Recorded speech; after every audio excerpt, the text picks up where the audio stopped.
വേണ്ടി ഷൈൻ ചെയ്യാൻ വന്നാലുണ്ടല്ലോ, താനൊക്കെ ലീവ് കഴിയുന്നതിന് മുമ്പ് അകത്ത് കിടക്കും. ഇത് കൊലപാതകം എന്ന് പറയാൻ താൻ ആര് CBI യോ? മിസ്റ്റർ ഇൻസ്പെക്ടർ, ഞാൻ യൂണിഫോമിലായിരുന്നു വന്നിരുന്നുവെങ്കിൽ നിങ്ങൾ എന്റെ മുമ്പിൽ എഴുന്നേറ്റ് നിന്നേനെ. Mind it. എന്നെ അകത്തിടുമെന്നൊക്കെ പറയുന്നത് വെറും മോഹമാണ്. മോഹിക്കുന്നതൊക്കെ നടക്കണമെന്നുണ്ടോ?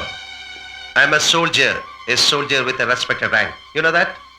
എന്നെ കസ്റ്റഡിയിൽ എടുക്കാനും തടവിൽ വെക്കാനും ഞങ്ങളുടെ പോലീസുണ്ട്. അവർക്ക് നിങ്ങളുടെ സഹായം ആവശ്യമില്ല. That is service and that is A difference. മനസ്സിലായോ? എന്തെങ്കിലും അധികാരം ഉണ്ടെന്ന് തോന്നുന്നെങ്കിൽ, ആ അധികാരത്തിന് വല്ല മഹത്വവും കാണുന്നെങ്കിൽ നിങ്ങൾക്കത് ഫയൽ ചെയ്യാം. എനിക്ക് പോകാൻ വേറെ വാതിലുകളുണ്ട്. എനിക്ക് വേണ്ടി അന്വേഷിക്കാൻ എന്നേക്കാൾ ഉയർന്ന റാങ്കുള്ള ആണുങ്ങളുമുണ്ട്. Now you can sit.